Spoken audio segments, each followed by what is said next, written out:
पूरे अयोध्या में ऐसे व्हीलचेयर वाले भैया मिलते रहते हैं। हाँ, नहीं नहीं, दिस वॉज वेरी गुड। एक बंदरी हम बीकानेर से भी लाए हैं। आप भी ध्वजा के दर्शन कर लीजिए। Hello everyone and welcome back to my channel. मैं हूँ अयोध्या में एंड आज का दिन पूरा हेलो, आज का दिन पूरा अयोध्या एक्सप्लोरेशन में जाने वाला है। आराध्या, नींद पूरी हुई कि नहीं हुई? All set for the day? पानी ना जाता हूँ। में बहुत सारे बंदर हैं। ये देखो, एक बंदरिया हम बीकानेर से भी लाए हैं। ये बंदरिया आप देख सकते हो, ये है राम जन्मभूमि और इसके जस्ट सामने ये है, देखो, बिरला धर्मशाला। इस टाइप की वॉल कार्ड्स बहुत चलती है यहाँ पे, विच आई रियली लाइक। सब बैटरी कार्ड्स है और ओपन है। तो let me brief you a bit about Ayodhya. कैसे पहुंच सकते हो आप? अयोध्या में मल्टीपल स्टेशन है। अगर आप IRCTC पर डालोगे तो केवल आपको अयोध्या धाम स्टेशन दिखाई देंगे या अयोध्या कैंट स्टेशन दिखाई देगा। But in reality there are lot of trains जो अयोध्या के कुछ नियर बाय स्टेशन पे रुकती है एंड वहाँ से बहुत ही ईजीली आप अयोध्या राम जन्मभूमि तक पहुँच सकते हो। सो एक स्टेशन है कटरा, एक स्टेशन है मनकापुर और लास्टली आप थोड़ा मैप्स पे देख सकते हो गोंदा। थोड़े सा दूर है गोंदा, बट मनकापुर से 40 मिनट्स लगते हैं, कटरा से करीब 20 मिनट्स लगते हैं। तो ये नियर बाय स्टेशन है जहाँ से आप बहुत इजीली अयोध्या तक आ सकते हो।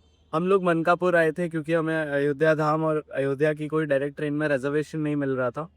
तो मनकापुर से यहाँ आने के लिए अब मल्टीपल साधन है। इलेक्ट्रिक ऑटो है, स्कॉर्पियो वगैरह टाइप की गाड़ियाँ चलती है।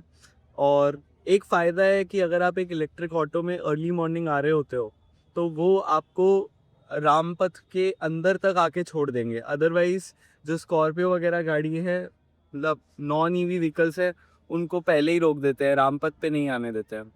कोई लता चौक करके जगह है, उधर छोड़ देता है, फिर वहाँ से आपको EV लेना पड़ेगा, कोई बैटरी कार लेनी पड़ेगी रामपथ में आने के लिए। तो आई रिकमेंड, आप मनकापुर अगर उतर रहे हो एक इलेक्ट्रिक ऑटो, सो बेसिकली वहाँ पे पर सवारी चार्ज होता है 80 to 100 रुपीज़ अगर आप शेयरिंग में आ रहे हो तो। और नहीं तो 8 सवारी बैठती है, 8 से 10 सवारी बैठती है। तो आप पूरा 800 में पूरा ऑटो कर लीजिए वहाँ पे ही, और it will drop you till wherever you want in Rampath. Rampath में Birla dharamshala is one of the very good places to stay because ये जस्ट सामने ही है मंदिर के। और अगर स्पेशली आपके साथ अगर कोई एल्डरली लोग हो तो this is the best place because बहुत ही कम वॉक करना पड़ेगा, सामने ही है मंदिर। तो या दैट्स अबाउट इट। एंड यहीं पे रामपथ पे ही हनुमानगढ़ी है, रामपथ से निकलते ही सरयू घाट है। बेसिकली इस 1-1.5 किलोमीटर के अंदर सब चीज़ें हैं, तो काफ़ी एक्सेसिबल प्लेस है और मार्केट्स भी सब इधर ही है। तो यस, कोई और क्वेश्चन हो तो आप ज़रूर कमेंट में लिखिए, मैं एड्रेस करने की कोशिश करूँगा। तो मनकापुर से अयोध्या आए थे एंड मनकापुर से अयोध्या आने का रास्ता काफ़ी अच्छा है, तो आप ज़रूर प्लान कर सकते हो। बहुत ज़्यादा टैनिंग हो गई है क्योंकि काफ़ी दिनों से धूप में चलना हो रहा है, बट ओके। ये है सरयू का घाट अयोध्या में। यहाँ पे खान का बहुत महत्व है।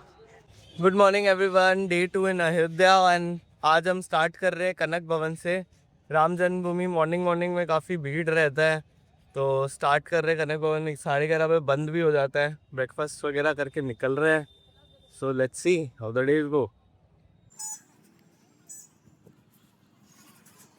राम मंदिर में एज यू सी मॉर्निंग में थोड़ा भीड़ रहता है और वेदर भी आज बहुत अच्छा है। जय श्री राम। नहीं नहीं, कनक भवन जाने के रास्ते में ये है राजद्वार मंदिर। राजद्वार मंदिर के जस्ट पास में ही है हनुमानगढ़ी, सामने ही। इधर ये फ्रंट रास्ता है, इसमें बहुत चढ़ाई करनी पड़ती है, बहुत सीढ़ियाँ है। बैक साइड से जाओगे तो कम सीढ़ियाँ है। कोई अगर आपके साथ बुजुर्ग लोग हैं और उनकी बहुत इच्छा है तो आई रेकमेंड आप इस फ्रंट डोर से नहीं आके बैक साइड से आओ। राजद द्वार है, 550 राजा ददुआ साहब ने इस मंदिर को बनवाया था। इस मंदिर का नाम है राजद द्वार किला, हनुमान जी के ठीक सामने है मंदिर। अभी गए मंदिर के जो पीछे का भाग है, उद्यान विभाग के द्वारा पार्क बनाया जा रहा है, राजद द्वार पार्क। जो सामने है ये सेल्फी पॉइंट है, और ये क्या है, मतलब राम तिलक है, रामानंदी तिलक जो राम के सेवक हैं उनका तिलक है ये। और हनुमानगढ़ी से हम लोग राम पथ मार्ग होकर के पहला दर्शन दशरथ महल का करेंगे। बोले हनुमान जी महाराज की जय। दादी को हमने पहले ही भेज दिया था भाई मम्मी को कनक भवन रिक्शा पे, साइकिल रिक्शा पे। तो हम उधर जाएंगे पहले, नॉट दशरथ महल।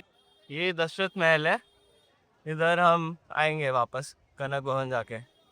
ये है कनक भवन। अब गाइड बताएंगे इसके बारे में। के पास बाबूजी 3 रानियां थी। उन्होंने मैया कैकेयी के लिए इस भवन का निर्माण किया था।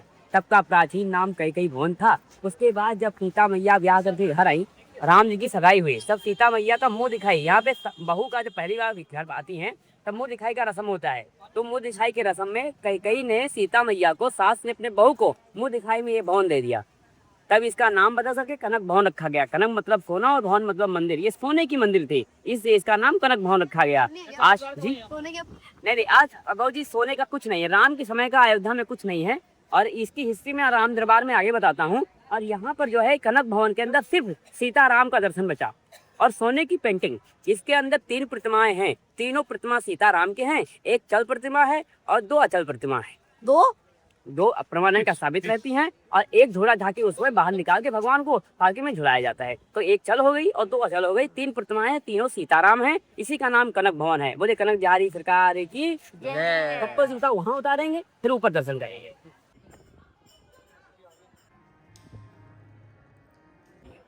दाहिने भाग पे है वो राम सीता है। चल मूर्ति नहीं, अचल मूर्ति है, परमानेंट का स्थापित रहती है। जो उनके बाएं भाग में है वो भी राम सीता है, लेकिन वो चल मूर्ति है। पूरा झांकी उत्सव फंक्शन में बाहर निकाल के भगवान से पालकी में बैठा के झूला झुलाया जाता, ठीक है, वो चल मूर्ति है। और जो पीछे स्थापित है छोटी मूर्ति, वो भी राम सीता है। और प्राचीन मूर्ति मेन मुद्रा है, यानी कि इसके अंदर 3 जोड़े हैं और तीनों सीताराम है। कनक बिहारी सरकार, कनक बिहारी बिहारी। तीसरा जोड़ा क्या है? 3 जोड़े, तीनों सीताराम है, बिहारी और बिहानी जी, ठीक है, बिहारी और बिहानी जी। हाँ, इसलिए इनको हम कनक बिहारी सरकार के नाम से जानते हैं। बोले कनक बिहारी सरकार की, सीता मैया की। अरे सीता जी के पादुका है।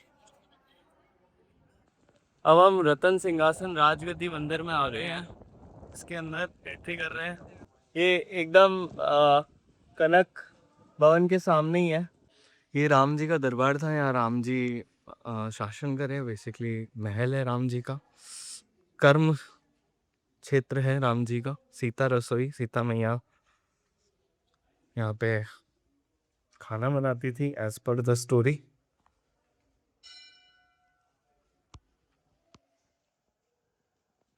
सीता रसोई के दर्शन के बाद अब हम जा रहे हैं दशरथ द्वार। और तो अब हम दशरथ महल जा रहे हैं, और भैया यहीं पे रुक रहे हैं रास्ते में। तो भैया बताएंगे एक बार शॉर्ट में दशरथ महल क्या है, क्या महल महल है? पर जो है पूरी अयोध्या का, समस्त अयोध्या का जो मेन जड़ है वो दशरथ महल से ही है। दशरथ महल से अन्य मंदिर की उत्पत्ति राजा विक्रमादित्य के द्वारा की गई। दशरथ महल के अंदर सीताराम, राम जानकी की प्रतिमा स्थापित है, और चारों भैया भी उसी के अंदर दर्शन होता है। अंदर से तीनों एक ही हैं, लेकिन बाहर से राधे कृष्ण और राम सीता लक्ष्मण जी, और बीच में चारों भैया हैं, जिनको हम दशरथ महल के नाम से जानते हैं। बोले श्री रामचंद्र जी महाराज जी की। तो ये है अयोध्या, जहाँ छोटी छोटी गलियां हैं। तो ये है दशरथ महल। अंदर तो बता रहे खंडहर है, पर देख के आते हैं एक बार क्विकली क्या है।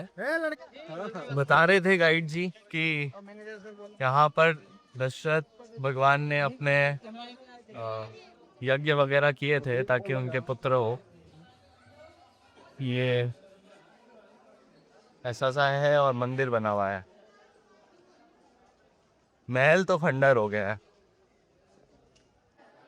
ऐसा सा दरबार है दशरथ भगवान का। अभी दर्शन बंद है क्योंकि भूख लग रहा है। ये मंदिर, ये दशरथ महल के बाहर अयोध्या के मार्केट, जो बिल्कुल बारिश में काफ़ी खुशनुमा मौसम हो गया है।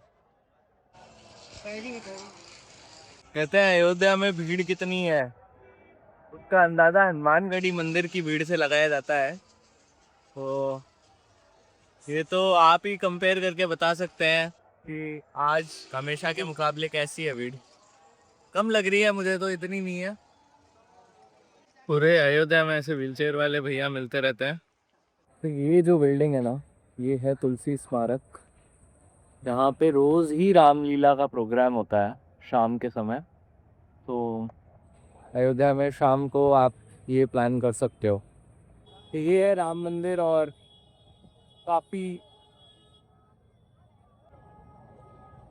नॉर्मल दर्शन भी हम लोग 12:40 पर लाइन में लग गए थे। 1 बजे दर्शन खुलते हैं, हमने सोचा 20 मिनट तो लाइन में लग ही जाएंगे, और दर्शन खुलने के जस्ट पहले पहुंचेंगे तो शायद भीड़ कम मिलेगी और जल्दी दर्शन हो जाएंगे।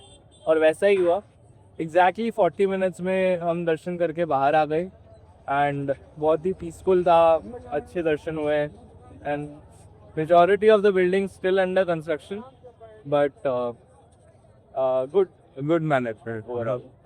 मल्टीपल तरीके हैं हनुमानगढ़ी जाने के। हम बैक साइड से जाने की कोशिश कर रहे हैं, क्योंकि थोड़ा सा कम टाइम लगता है और कम पेड़ियाँ हैं यहाँ पे, 30 ही पेड़ियाँ है।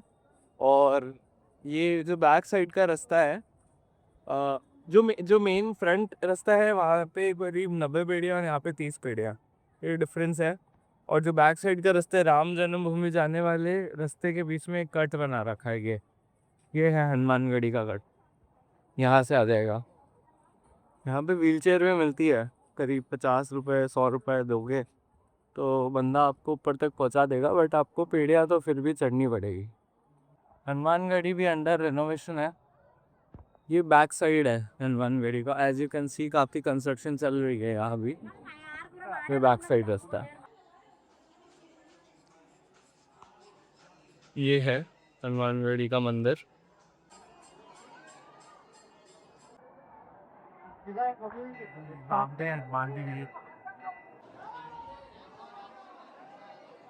आप भी ध्वजा के दर्शन कर लीजिए।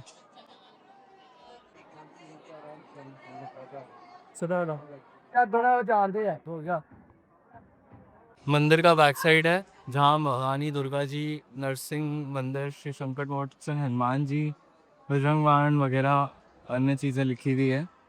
बस अभी भोग का समय है तो ये बंद है। यहाँ लोकल्स से बात करके पता चला कि बेस्ट इटिनरी एंड करना भी ऐसी चाहिए। अगर आप अयोध्या दर्शन के लिए आ रहे हो तो सबसे पहले सरयू नदी में मॉर्निंग में स्नान करिए, फिर हनुमानगढ़ी आइए, पहले हनुमान जी के दर्शन होते हैं, उसके बाद आप राम जी के दर्शन करोगे, फिर आप राम मंदिर जाइए, एंड ये 3 होने के बाद में आप कनक भवन जाइए, वहाँ सीता माता के बहुत अच्छे, राम सीता के अच्छे दर्शन हैं। और कनक मंदिर के बाद में आप अन्य चीज़ें जैसे तुलसी स्मारक, वहाँ आप शाम का रामलीला का शो देख सकते हैं, या अन्य मंदिर है जैसे वापस सरयू घाट पे एक शिवजी के मंदिर है जिसकी स्थापना कुश ने की थी। और बाकी मेन यही मुख्य आकर्षण है, तो आप उसके इस तरीके से प्लान कर सकते हैं। अब हनुमानगढ़ी से उतरते हुए मैं वापस जा रहा हूँ अपने स्टे पे सामान कलेक्ट करने, एंड वहाँ से निकलेंगे हम दिल्ली के लिए। कल हमने डिनर यहाँ पे किया था, आई लव उडुपी पे, and this was very good. And और उडुपी के 2-3 आउटलेट थे यहाँ पे। बाकी this Jaipur restaurant is also good, people told. And बहुत सारे खाने के आउटलेट्स आपको थाली सिस्टम में मिल जाएगा, डोसा इडली सब कुछ है।